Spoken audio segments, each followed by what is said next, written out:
더불어민주당 국민소통위원회 3월 17일 월요일 민주파출소 주말 현황 및 대응 브리핑하겠습니다.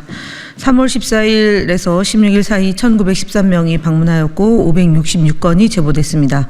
매체별로는 네이버가 23.15%로 제일 높은 수치고요. 유튜브가 20.67, SNS가 10.96, 커뮤니티가 6.71, 틱톡이 5.83 순서로 제보되었습니다. 주말 동안 있었던 주요 제보 내용을 말씀드리겠습니다. 첫 번째로 지난주에 이어서 이재명 대표 암살 계획 등 각종 음모론에 대한 제보가 있었습니다. 소기천 교수가 개인 SNS에 게시한 이재명 대표 암살 계획 성공을 빈다라는 글을 재언급하며 네이버 등 다양한 매체에서 소기천 교수가 틀린 말 했냐 등의 제목으로 암살 계획에 동조한 게시물이 다수 올라오고 있습니다. 또한 민주당이 노무현, 박원순을 정치적 이유로 암살했고 이재명은 암살당할까 두려워서 숨었다. 민주당이 대선 비용 450억 원을 토해내지 않으려면 담가야 한다 등 근거 없는 음모론이 계속 확산되고 있습니다. 이러한 내용은 단순한 음모론을 넘어서 암살 계획에 당위성을 부여하는 극우 세력의 전형적인 방식을 보이고 있으며 이에 대한 철저한 대응을 강구하고 있다는 점 말씀드립니다. 두 번째, 탄핵 찬성 집회와 중국인을 연관시킨 허위사실 유포 관련입니다. 탄핵 찬성 집회에 중국인이 동원되었다는 허위 사실이 퍼지고 있습니다.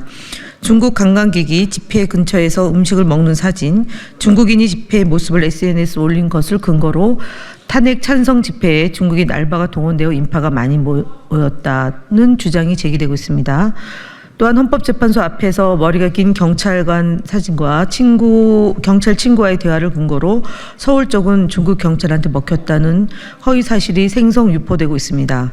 이는 집회와 특정 국가를 연관지어 여론을 악화하고 악의적으로 조작하는 시도로 보이며 이에 대한 적극적인 대응을 할 예정입니다. 세 번째로는 헌재와 선관위에 대한 테러 위협 정황과 관련된 제보입니다. 주말 밤에 헌법재판소 근처 도로에서 탄핵 찬반 의견을 묻고 본인들과 의견이 다르면 대기 중이던 일행에게 이를 알린 후 고휘도 랜턴을 이용해 운전자의 주행을 방해하는 이른바 광선 테러가 발생한 정황이 제보되었습니다. 이러한 행위는 차량 사고를 유발할 수 있으며 운전자뿐만 아니라 길을 지나던 보행자들에게도 큰 위험에 처할 수 있다는 중대한 범죄입니다. 과거 온라인 커뮤니티에서도 헌법재판소를 경호하는 경찰관을 대상으로 광선 테러를 하자는 게시글이 올라온 적이 있는 만큼 이와 같은 범죄 행위가 더욱 심각해지기 전에 철저한 제재가 필요합니다. 또한 3월 14일 네이버 카페에는 저와 같이 선관위 고위층 가족 모두를 감히가제식으로 처단할 뿐 제가 먼저 그 더러운 피를 물려받은 애들과 같이 사형당하겠다. 서초동에 산다. 최고의 법조인들이 내 뒤에 있으니 걱정하지 말라 등의 게시물이 올라와 있습니다. 이런 게시물에 대해서 조속한 대응을 조치해 줄 것을 당부드립니다. 주요 대응 현황 드리겠습니다. 국민의힘 거짓말 시리즈 58번째입니다. 권영세 국민의힘 비상대책위원장은 3월 17일 미국이 대한민국을 민감국가로 지정한 것과 관련해서 반미 친중 이재명 국정장악 탓 이런 인물이 유력 대선 후보라고 하니 민감국가로 지정된 것이라고 주장하였습니다. 외교안보 등 국정 전반을 책임지는 정부 여당이 외교와 관련해 제한적 역할을 담당하고 있는 야당과 야당 정치인에게 외교 참사의 원인까지 떠넘기고 있습니다. 이는 무책임을 넘어서 국정 포기 상태입니다. 지난 3년간 윤석열 정부는 외교를 전혀 하지 않았다는 것인지 그저 당황스러울 따름입니다. 권영세 비대위원장의 발언은 색깔론까지 더한 최악의 거짓말입니다. 미국의 대한민국 민감국가 지정의 원인은 첫 번째, 윤석열 국민의힘의 무책임한 대국민 핵무장, 포퓰리즘 선동이며 둘째는 12.3 내란 계엄으로 인해 한미 간 신뢰관계 붕괴로 보는 것이 합리적인 분석입니다. 더불어민주당은 결의안 처리 등 국회 차원의 모든 역량을 집중해 미국의 민감국가 지정 철회에 최선을 다할 것입니다. 정부 여당이 저지른 최악의 외교 참사를 극복하는 데 전력을 다할 것입니다. 59번째입니다. 국민의힘 이철규 의원이 3월 12일 일요신문과의 인터뷰에서 경찰이 4~5개월 동안 아들 미행을 해서 뭘 엮어보려다 안 되니까 수수미수로 잡아갔다. 날 망신 주려는 것이라고 주장하였습니다. 눈 가리고 아웅 수준에 납득하기 어려운 주장이며 궁색한 변명입니다.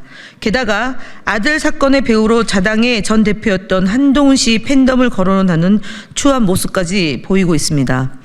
이철규 의원의 아들은 이미 과거에도 대마 흡입 혐의로 적발된 적이 있으며 이번 사건의 경우 경찰이 신원을 특정한 이후 53일 만에 체포해 늑장 검거 의혹까지 제기되고 있습니다.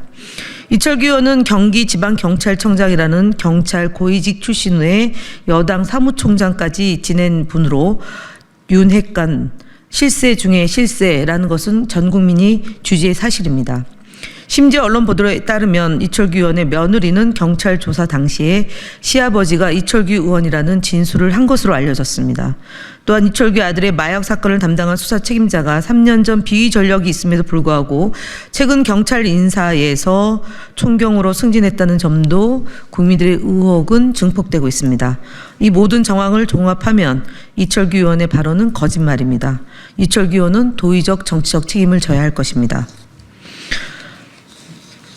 세 번째로 구글 코리아와 선관위의 무책임한 대응에 대해 대한민국이 거짓 선동으로 물들고 있다는 내용의 입장문을 발표하겠습니다. 더불어민주당 국민소통위원회에서는 구글 코리아와 선관위의 무책임함에 대해 강력히 규탄합니다. 먼저 당대표 테러와 관련한 영상 방치에 대한 부분입니다.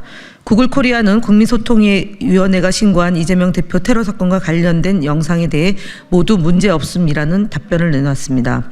법원 판결로 15년이 선고된 후 신고한 영상에 대해 문제없음을 통보하여 3월 5일 현안 질의를 통해 김경훈 대표에게 질의했지만 해당 사안에 대해 보고받지 않았다, 접근 권한이 없다라고 하다가 재검토할 것을 강력히 요구했고 3월 14일 돌아온 답변은 역시 문제없음입니다.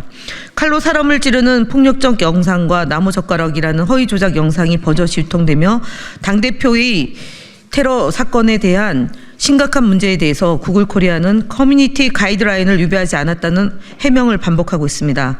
더 황당한 것은 명예훼손으로 영상을 삭제하려면 구글 본사 법무팀이 담당하니 구글 본사의 법무팀으로 직접 메일을 보내라는 답변입니다. 더군다나 구글 코리아는 자신들이 법무팀과의 소통 권한이 없으며 본사에 보낸 내용도 열람할 수 없고 진행 상황조차 알 수 없다고 합니다. 그렇다면 구글 코리아의 역할은 도대체 무엇입니까?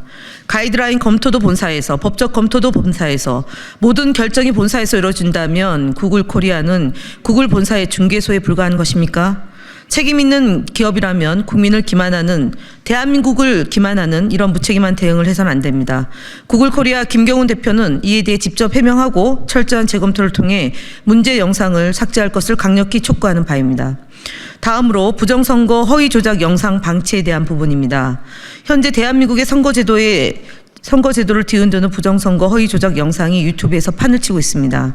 심지어 윤석열 대통령은 부정선거 허위 조작 영상을 근거로 비상계엄을 했습니다. 그럼에도 불구하고 구글과 선관위는 책임 있는 것을 다하지 않고 부정선거 허위 조작 영상을 방치하고 있습니다.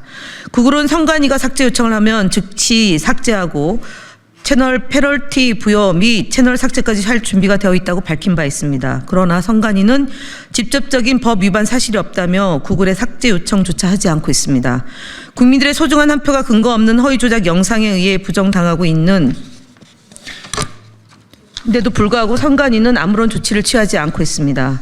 현행 공직선거법 제237조에 따르면 유괴, 사술, 기타 부정한 방법으로 선거의 자유를 방해하는 자는 10년 이하의 징역 또는 500만 원 이상 3천만 원 이하의 벌금을 처하게 되어 있습니다. 이 허위 조작 영상을 본 유권자들이 투표를 포기하거나 특정 정당에 불리한 인식을 갖게 된다면 이것은 명백한 선거 방해 행위입니다. 올해 초에 진행된 YTN 설문조사에 따르면 부정선거 주장에 동의하는 국민이 37%라고 합니다. 최근 올라온 부정선거 허위 조작 영상과 댓글들입니다. 바로 어제 올라온 영상이고 그 영상을 본 국민들은 부정선거 허위 조작을 믿거나 의심할 것입니다. 허위 조작 영상으로 발생한 선거 자유 방해 행위입니다. 선관위는 이에 대한 선거법 위반에 대해 유권 해석을 즉각 내놓아야 합니다. 그리고 법 위반 사실이 확인되는 즉시 구글의 허위 조작 영상 삭제를 요청해야 합니다. 하루하루 영상이 확산될수록 국민의 피해는 커지고 선거의 공정성을 심각하게 훼손할 것입니다. 선관위는 홈페이지에 부정선거 반박 영상을 두고 있지만 정작 유튜브에 거짓 영상이 방치되는 현실을 우리는 자시할 수 없습니다. 선관위는 부정선거 허위 조작 영상에 대한 단호한 대응과 조치를 실행해야 합니다. 마지막으로 현수막 대응 관련입니다. 국회 앞에는 툭하면 내란 선동 이재명의 민주당이 내란이다는 문구와 함께 이재명 당대표 얼굴을 넣어 악의적으로 모독하는 현수막이 걸려 있습니다. 이에 대해 선관위에 유권 해석을 요청하였으나 문제없음이라는 답변을 받았습니다.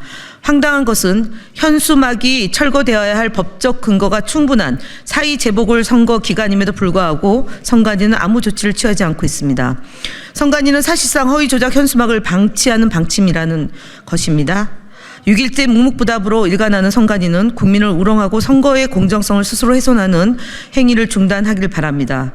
국민의힘이 악의적인 선동과 명예훼손을 일삼고 있음에도 선관위가 이를 묵인한다면 그 피해는 온전히 국민에게 돌아갈 것입니다. 더불어민주당은 이러한 악의적인 정치 선동을 결코 자시하지 않을 것이며 반드시 허위 조작 선동의 법적 책임을 물을 것임을 밝힙니다. 이상 마치겠습니다.